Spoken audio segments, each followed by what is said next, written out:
जय हिंद। तो आज जिसकी हम बात करने जा रहे हैं उसका नाम है स्किन, है ना। आई की बात कर ली, ईयर की कर ली, अब क्या है स्किन। तो इसको आप बोल सकते हैं कि ये क्या है, लार्जेस्ट ऑर्गन ऑफ बॉडी क्या होती है, स्किन। ठीक है, लार्जेस्ट ऑर्गन। और इसको आप बोल सकते हैं ये प्रोटेक्शन का काम भी करती है। क्या करती है ये, प्रोटेक्शन का काम भी करती है। कौन, स्किन। जब आप बात करेंगे लेयर्स ऑफ स्किन की, तो लेयर्स ऑफ स्किन क्या क्या होती हैं, एपिडर्मिस, डर्मिस, है ना। कौन कौन सी, एपिडर्मिस एंड डर्मिस। और इसके जस्ट नीचे आप क्या बोल सकते हैं, हाइपोडर्मिस। ठीक है, हाइपोडर्मिस। मेजर कौन सी बोलेंगे आप, आउटर लेयर एपिडर्मिस और इनर क्या बोलेंगे, डर्मिस। ठीक है, इस एपिडर्मिस के अंदर भी कौन कौन सी आती हैं, कुछ लेयर्स, जैसे stratum corneum, stratum lucidum, stratum granulosum, है ना, स्पाइनोसम एंड बेसिले। ये क्या है, एपिडर्मिस की कैटेगरीज, सब कैटेगरीज बोलते हैं। ठीक है, एक इसको आप साथ में ले सकते हैं, जर्मीनेटिव लेयर। ठीक है, जर्मीनेटिव लेयर। तो क्या बोला कि स्किन के दो लेयर, इनर कौन सी, डर्मिस, और आउटर कौन सी, एपिडर्मिस। उसके अलावा इसके सब पार्ट कौन कौन से, stratum corneum, lucidum, granulosum, spinosum, है ना, और एक जर्मिनेटिव लेयर। ये कौन क्या है, स्किन की लेयर्स हैं। ठीक है, जो आपके हेयर हैं, हेयर जो स्किन के ऊपर हेयर होते हैं, उसको जिसको आप बोलेंगे रूट या बेस, वो कहाँ होगा, डर्मिस के पास। कहाँ होगा, डर्मिस के पास। देखो, और ये क्या है यहाँ पे, ये जो छोटी छोटी दिख रही है इसको क्या बोलते हैं, सीबेसियस ग्लैंड। कौन सी, सीबेसियस ग्लैंड, सीबेसियस ग्लैंड। और इसको अपन दूसरा नाम क्या बोलते हैं, होलो। कौन सी कैटेगरी में आती है, होलोक्राइन ग्लैंड के अंदर। ठीक है, सीबेसियस ग्लैंड या होलोक्राइन ग्लैंड, जो अपने सीक्रेशन के बाद पूरी तरह खुद ही ख़त्म हो जाती है ना, पूरी तरह डिस्ट्रॉय हो जाती है। कौन सी है वो, सेबेसियस ग्लैंड। ठीक है, यहाँ से क्या होता है, सीबम का सिक्रेशन होता है। ठीक है, और क्या है इसके अंदर, ये नीचे देखा रखा है ब्लड वेसल्स, है ना, जो ब्लड वेसल से ब्लड की सप्लाई हो रही है, उसके ऊपर लेयर है डर्मिस की, है ना, डर्मिस, डर्मिस के ऊपर फिर अलग अलग पार्ट, बेसिला, स्पाइनोसम, है ना। इसी तरह से होती है लेयर, जो सीरियल में दी हुई इसी तरह से, है ना। पहले सबसे पहले कॉर्नियम, फिर लूसिडम, फिर ग्रेनुलोसम, स्पाइनोसम एंड बेसिली। ठीक है, और इस पूरे कंप्लीट को क्या बोला है, ऊपर ऊपर जो दिख रही है, एपिडर्मिस। क्या बोला है, एपिडर्मिस। जब आपसे बोला जाएगा ट्रू स्किन फॉर्मेशन, क्या, ट्रू स्किन फॉर्म मतलब जो ट्रू स्किन बनाती है वो कौन सी लेयर है, उसको आप बोलेंगे डर्मिस। कौन सी लेयर है वो, डर्मिस। ठीक है, इस डर्मिस के अंदर कौन सी सेल्स होती हैं, इस डर्मिस के अंदर जो सेल्स होती है उसका नाम है मिलानोफोर, या क्या बोलते हैं इसको, मिलानोफोर, मिलानोफोर सेल्स, है ना। इस सेल्स क्या करती हैं, ये मेलानिन पिगमेंट रखती है और कुछ इलास्टिक फाइबर्स, जो कि क्या रखती है, मेलानिन पिगमेंट और इलास्टिक फाइबर्स, जो क्या करेंगी, स्किन के जो टेक्सचर है, बनावट है ना, उसको मेंटेन रखेंगी। ठीक है, मिलानोफोर सेल्स किस में होंगी, डर्मिस के अंदर। क्या करेंगी, मेलानिन रखेंगी, इलास्टिक फाइबर्स रखेंगी, जो कि स्किन के टेक्सचर को बना के रखेगी। ठीक है, और देखो, अब अपन आगे बात करते हैं किसकी, इसके बारे में। देखो, सबसे पहले क्या है, एपिडर्मिस, उसके अंदर स्ट्रेटम कॉर्नियम। स्ट्रेटम जो कॉर्नियम में सबसे आउटर लेयर के अंदर आ रही है, किसकी बनी हुई है, स्क्वायमस एपिथेलियल सेल्स। किसकी, स्क्वायमस एपिथेलियल सेल्स की ये क्या है, बनी हुई है, स्ट्रेटम कॉर्नियम। ठीक है, इसके अंदर कैराटिनाइज्ड बोलते हैं इसको, कैराटिन होता है ना, प्रोटेक्शन का काम कर रहा है, कैराटिनाइज्ड बोलते हैं इसको। तो पूरा क्या बोलेंगे आप इसको, stratified keratinised squamous epithelial sales, यानी चपटी सेल्स की बनी हुई क्या है, स्किन की लेयर, स्ट्रेटम कॉर्नियम। ठीक है, क्या है, स्ट्रेटम कॉर्नियम। क्या बोला इसको, stratum corneum, stratified keratinised squamous epithelial cells की बनी हुई। ठीक है, कैराटिनाइज वर्ड क्यों, क्योंकि इसके अंदर कैराटिन प्रोटीन होता है। क्या होता है, कैराटिन प्रोटीन। इसके अलावा दूसरी कौन सी लेयर, ल्यूसिडम और ग्रेनुलोसम, इसको आपको याद रखना है। ग्रेनुलोसम को ग्रेनुलोसम क्यों बोला है, क्योंकि ये क्या रखती है, ग्रेन्यूल्स रखती है साइटोप्लाज्म के अंदर, है ना।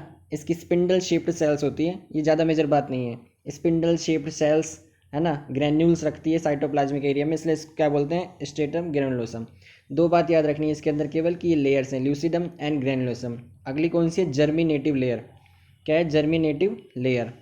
इसके अंदर क्या होता है? जर्मिनेटिव लेयर के अंदर मेलानोसाइट्स प्रेजेंट होते हैं जो सिंथेसिस करते हैं मेलानिन पिगमेंट की। क्या करते हैं? मेलानिन पिगमेंट की सिंथेसाइज करते हैं। कौन? मेलानोसाइट्स। ठीक है। और ये कैसी सेल्स होती हैं? Cuboidal sales. क्यूबोइडल सेल्स होती है ये। कौन सी? जर्मिनेटिव लेयर की।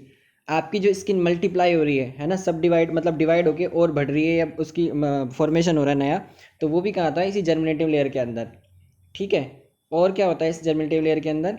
मेलानिन पिगमेंट बनता है ना, जो क्या करता है? यूवी, जैसे आप यूवी लाइट में ज़्यादा एक्सपोजर है, सन के अंदर आप ज़्यादा जाते हैं, तो उसके अंदर मेलानिन का सिक्रेशन बढ़ता है और आपकी स्किन डार्क कलर की होती है। साथ में क्या काम आता है मेलानिन?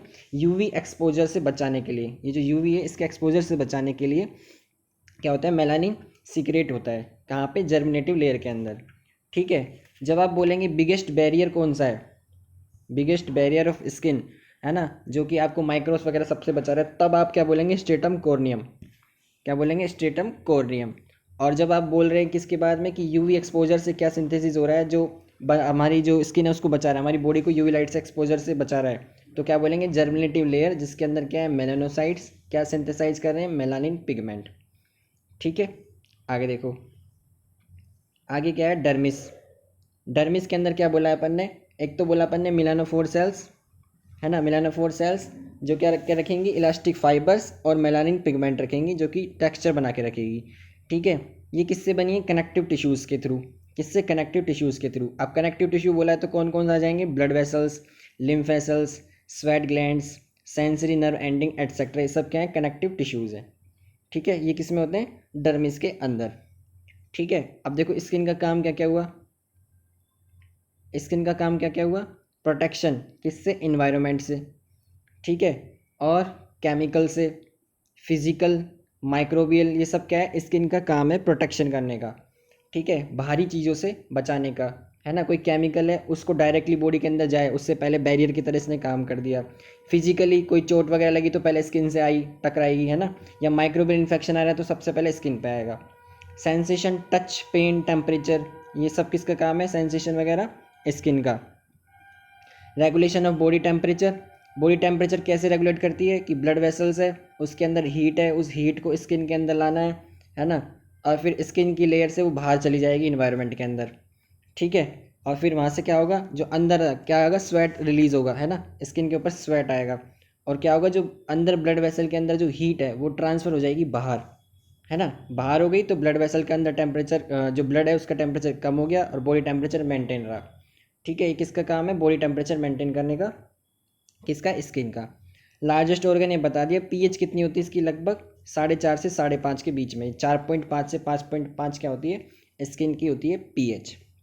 ठीक है। तो क्या क्या बात करी अपन ने अभी तक? अपन ने बात करी है, जो हम क्या देख रहे थे? स्किन, स्किन की लेयर्स, एपिडर्मिस, डर्मिस। ट्रू वाली कौन सी? डर्मिस। ठीक है। सबसे आउटर कौन सी? एपिडर्मिस। Inner dermis. इसके जस्ट नीचे को वालों क्या बोल दिया? हाइपोडर्मिस। ठीक है। एपिडर्मिस की खुद सब कैटेगरी बनाई, stratum corneum, lucidum, granulosum, spinosum and basalis, है ना। फिर एपिडर्मिस के बारे में बताया। यहाँ कौन सी? ये क्या है? हेयर का रूट, है ना, जहाँ से हेयर डेवलप हुआ है डर्मिस के अंदर, और स्किन के ऊपर बाहर नजर आ रहे हैं। ठीक है। स्वेट ग्लैंड भी इसी के साथ जुड़ी होती है, जो क्या करती है? पसीना, है ना, स्वेट को रिलीज कराती है टेम्परेचर मेंटेन करने के लिए। यहाँ कौन सी ग्लैंड है? सीबेसियस ग्लैंड, होलोक्राइन ग्लैंड, मतलब अपने सीक्रेशन के बाद खुद ही डेथ हो जाती है। पिंपल वगैरह जो होंगे ना वो इसी सेबेसियस ग्लैंड की वजह से होंगे, सीबम सीक्रेशन की वजह से। ठीक है। फिर क्या देखा? Epidermis, stratum corneum, lucidum, granulosum. Corneum सबसे बड़ा बिग बैरियर है ना, एक बड़ा बैरियर है स्किन के अंदर, कोई भी इन्फेक्शन वगैरह जा रहा है उससे पहले। ठीक है। और इसके अंदर क्या होगा? केराटिन प्रोटीन होगा कॉर्नियम के अंदर, इसलिए इसको क्या बोलते हैं अपन? केराटिनाइज्ड। क्या बोलेंगे? Keratinized squamous epithelial cells. Stratified keratinized squamous epithelial cells का बना हुआ स्ट्रेटम कोर्नियम। उसके बाद ल्यूसिडम, ग्रैनुलोसम। जर्मिनेटिव लेयर के अंदर क्या होगा? मेलानोसाइट्स होंगे, जो क्या बनाएंगे? मेलानिन पिगमेंट, जो यूवी एक्सपोजर से क्या होगा? बचाएगा। और कैसी होती हैं सेल्स इसकी? क्यूबोइडल। किसकी? जर्मिनेटिव लेयर की कैसी होती है? Cuboidal cells. ठीक है। Dermis cells, sorry dermis layer, ये किसकी बनी हुई? इलास्टिक लेयर है, कनेक्टिव टिश्यूज़ की बनी हुई, ब्लड वेसल्स, लिम्फ वेसल्स, सब sweat gland, sensory nerve ending सब इसके साथ जुड़ी हुई है। किसके साथ? डर्मिस के साथ में। स्किन का काम क्या क्या है? Function, environment, chemical, physical, microbial protection, touch, pain, temperature का सेंसेशन, बॉडी टेम्परेचर का रेगुलेशन, और पीएच कितनी? 4.5 से 5.5 के बीच में। ठीक है, अब देखो आगे की बात। ये क्या बताया अपन ने कि ये पॉइंट है ना, ये सिक्रेशन ग्लैंड है किसकी? स्वेट की। और इसको क्या बोलते हैं? ट्विस्टेड ट्यूबुलर ग्लैंड्स, है ना, ट्विस्टेड ट्यूबुलर ग्लैंड्स। जो कहाँ पे हो रही है? जिसकी ओपनिंग होती कहाँ है? डर्मिस के अंदर। और ओपनिंग कहाँ होंगी इसकी? एपिडर्मिस के अंदर, है ना। हैंड और फिट के अंदर ये क्या होंगी? ज़्यादा होंगी। ठीक है, हाथों और पैरों के नीचे पास में। लगभग 24 आवर्स में, यानी 24 घंटे में लगभग 500 ml तक का स्वेट रिलीज करती है स्किन, है ना। रूट कहाँ पे? डर्मिस के अंदर। और ओपनिंग कहाँ पे? एपिडर्मिस के अंदर। ठीक है, जो स्वेट है, खुद स्वेट है, उसको दो तरह से आप क्या कर सकते हैं? क्लासीफाई। कौन कौन से? इनसेंसिबल और सेंसिबल, है ना। इनसेंसिबल स्वेट और सेंसिबल स्वेट। इनसेंसिबल कौन सा? जो आया, यानी जिसने स्वेट रिलीज हुआ और तुरंत इवापोरेट हो गया। ठीक है, और सेंसिबल कौन सा? जिसको एक्सेसिव स्वेटिंग हुई, जो इवापोरेट नहीं हुआ और फील हो रहा है, उसको क्या बोलेंगे आप? Sensible sweat. ठीक है, क्या बताया? स्वेट के बता दिए, सेंसिबल, इनसेंसिबल। सेंसिबल मतलब पता चल गया स्वेट है, इनसेंसिबल मतलब स्किन तुरंत ड्राई हो गई, इवापोरेट हो गया तुरंत। ठीक है, कहाँ होगा इसका point of secretion? Tubular glands, twisted tubular glands dermis के अंदर सिक्रेट करेंगी क्या? स्वेट। कहाँ पे? एपिडर्मिस, जो आउटर पॉइंट है इसके अंदर। ठीक है, ये किसकी बात की है अपन ने? Secretion of sweat. आगे देखो, और क्या सिक्रेट करती है स्किन स्वेट के अलावा? सीबम। सीबम, ये फ्लास्क शेप, है ना, एक फ्लास्क की तरह इसकी शेप होती है ग्लैंड की, जो सीबेसियस ग्लैंड बोलते हैं जिसको अपन। वो क्या करती है? सीबम सिक्रेट करती है हाथों और पैरों के अलावा, है ना। हाथ के जो अपना क्या बोलते हैं इसको? पाम, है ना, हथेली, इसके साथ साथ, और फिट, जो पैर के नीचे का हिस्सा बोल रहे हैं जिसको अपन, उसके अलावा लगभग हर बॉडी के पार्ट में क्या मिलती है? सीबेसियस ग्लैंड, है ना, जिसका काम क्या है? सीबम को सिक्रेट करना। हेयर फॉलिकल के साथ जुड़ी होंगी ये, है ना। स्वेट वाली जो ग्लैंड्स होंगी वो अपना अलग से रूट रखेंगे, है ना, होंगी हेयर के साथ में। अब एरिया इतना छोटा है कवर करने के लिए, तो होंगी वो साथ में ही, लेकिन सिक्रेशन थ्रू एयर नहीं करेंगी। जबकि ये क्या है? हेयर फॉलिकल्स के साथ ही जुड़ी होंगी। ठीक है, कौन सी? सीबेसियस ग्लैंड्स डर्मिस के अंदर। सिक्रेशन क्या करेंगी? सीबम। कैसा मटेरियल? ऑयली मटेरियल, है ना, इसको ग्रेजी सिक्रेशंस बोलते हैं, है ना। ऑयली मटेरियल सिक्रेट की क्यों किया? ताकि जो स्किन है वो क्या रहे? ड्राइंग से बची रहे। ठीक है, क्या काम है? सीबम का सिक्रेशन। ठीक है, अब देखो क्या क्या सिक्रेट करवा दिया अपन ने स्किन से? एक तो स्वेट और एक सीबम। ठीक है, स्वेट कौन सी? स्वेट ग्लैंड्स डर्मिस के अंदर। ठीक है, twisted tubular glands, twisted twisted tubular glands क्या करेंगी? सिक्रेशन करवाएंगी स्वेट का, जिसकी ओपनिंग का होगी? एपिडर्मिस लेयर के अंदर। ठीक है, और लगभग 500 ml 24 घंटे के अंदर अंदर आप क्या कर देते हो? स्वेट बन जाता है। ठीक है, स्वेट का टाइप इनसेंसिबल, सेंसिबल, ये मेजर बात नहीं है। ठीक है, सीबम के लिए क्या बताया? सीबेसियस ग्लैंड सिक्रेट करेंगी, कहाँ होती है? डर्मिस के अंदर। हेयर फॉलिकल्स के साथ में क्या होंगी? ये जुड़ी होंगी। ठीक है, और ओपनिंग लास्ट पार्ट क्या हुआ? एपिडर्मिस के अंदर ही, जिसका काम क्या है? ऑयली सिक्रेशन करना, ताकि जो स्किन है वो ड्राई होने से बचे। ठीक है, ये किसकी बात कर दी अपन ने? सिक्रेशंस ऑफ स्किन की। अब देखो, अब क्या बोल रहे हैं अपन? पेन। पेन का पता कैसे लगाती है स्किन, है ना, फिजियोलॉजी ऑफ पेन। पेन कैसे कैसे हो सकती है इसके अंदर? Cutaneous, cutaneous pain, visceral pain and deep pain. ठीक है, क्यूटेनियस, विसरल, डीप, लास्ट में हेडेक, ये भी बोल सकते हैं इसको, हेड एक। ठीक है, ये मेजर कैटेगरी नहीं है ज़्यादा। कौन कौन सी? Cutaneous, visceral, deep and headache. Cutaneous pain कौन सा? जब आपकी स्किन के ऊपर इंजरी आ गई हो, है ना, स्किन इंजरी के केस के अंदर क्या बोलते हैं इसको? क्यूटेनियस। क्या बोलेंगे इसको? क्यूटेनियस। ठीक है, या फिर क्या हुआ? ईचिंग, कोई केमिकल ऐसा लगा जिसकी वजह से आपको क्या हुई? ईचिंग हुई।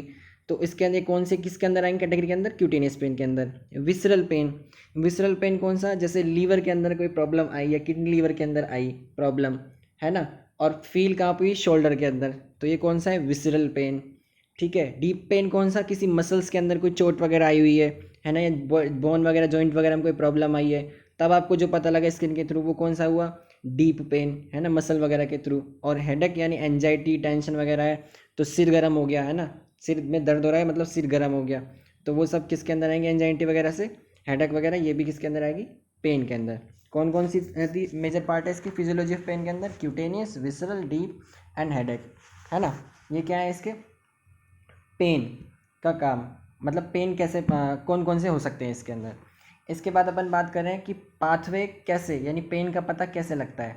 तो पेन का पता कैसे लगता है, एफरेंट नर्व के थ्रू, है ना, एफरेंट नर्व के थ्रू क्या होगा, स्पाइनल ट्रैक्ट के पास पहुंचेगा पेन का सेंसेशन, है ना, पेन का सेंसेशन पहुंचेगा। और वो कौन सा ट्रैक्ट, स्पाइनो स्पाइनोथैलेमिक स्पाइनोथैलेमिक ट्रैक्ट के थ्रू कहाँ जाएगा, थैलेमस के अंदर, किसके अंदर, थैलेमस के अंदर, ठीक है। और ये कहाँ पहुँचाएंगे थैलेमस, इसको सेरिब्रल कॉर्टेक्स के अंदर, सेरिब्रल कॉर्टेक्स के अंदर पहुँचाएंगे, और तो पता लगेगा कि पेन वगैरह है या नहीं, ठीक है। क्या हुआ सबसे पहले, इसको एफरेंट नर्व को क्या बोल सकते हैं, माइलिनेटेड, है ना, माइलिनेटेड एफरेंट नर्व के थ्रू क्या होगा, जो सेंसेशन आया वो आया, फिर वो कहाँ गया, स्पाइनल ट्रैक्ट के अंदर, ठीक है। फिर स्पाइनोथैलेमिक थैलेमिक ट्रैक्ट के थ्रू कहाँ पहुंचा, थैलेमस के अंदर। फिर लास्ट में कहाँ पहुंचा दिया, सेरिब्रल कॉर्टेक्स में। और जब ब्रेन को पता लग गया तो क्या पता लगा कि पेन किस तरह से हुआ है, मतलब क्या पेन हुआ है, ठीक है। ये क्या है, पाथवे ऑफ पेन, ठीक। देखो अपन ने क्या क्या बात कर ली इसके अंदर, अपन ने स्किन की लेयर्स की बात की थी, है ना, किसका क्या काम है ये बात की थी, फंक्शंस की बात की थी स्किन की। और अपन ने क्या देखा था, स्वेट का और सीबम का सीक्रेशन कौन करती है, स्किन करती है, ठीक है। और क्या देखा अपन ने, पेन की फिजियोलॉजी, कौन कौन से हो सकते हैं pain, cutaneous, visceral, deep and headache वाला। ये मेजर पार्ट नहीं है स्किन के अंदर, है ना, लेकिन फिर भी जानने के लिए कौन कौन से किस किस टाइप से होते हैं। क्यूटेनियस मतलब इंजरी हुई है या कोई केमिकल अटैक आया स्किन के ऊपर उसका पेन। विसरल मतलब लीवर के अंदर, जैसे आपने एक वर्ड सुना होगा एंजाइना पैक्टोरियस, है ना, तो जब ब्लड की सप्लाई कम पहुंचे हार्ट के अंदर, है ना, ऑक्सीजन लेवल की कमी आए, तो शोल्डर के अंदर पेन आता है, तो वो भी किसी के अंदर आएगा, विसरल पेन के अंदर। डीप पेन मतलब किसी मसल या जॉइंट में गुम चोट वगैरह जो लगी है वो डीप पेन के अंदर आएगी। हेडेक वगैरह, परेशान हो आप, है ना, सिर में दर्द हो गया, गर्माहट आई स्किन के ऊपर पता लग गया, ये सब क्या है पेन। और पाथवे में क्या बताया कि एफरेंट नर्व होंगी, एफरेंट नर्व किसको भेजेंगी, स्पाइनल ट्रैक्ट पे, स्पाइनल ट्रैक्ट से क्या होगा स्पाइनोथैलेमिक ट्रैक्ट, वो थैलेमस को पहुंचाएगा, थैलेमस का पहुंचाएगा सेरेब्रल कॉर्टेक्स पे, और पता लग जाएगा कि आपको क्या है, पेन हुआ है, ठीक है। तो ये अपन ने छोटी सी वीडियो के अंदर अपन ने स्किन को ऑलमोस्ट सारी बातें कवर करने की कोशिश की है ना। कोई भी डाउट हो तो आप इसके अंदर कमेंट कर सकते हैं, और कोई सजेशन हो आपको वीडियो के लिए, क्या ना, किसी भी चीज़ का कुछ आपको सजेशन देना तो वो भी आप लिख सकते हैं। पूरी वीडियो आपने देखी उसके लिए बहुत बहुत धन्यवाद एंड जय हिंद।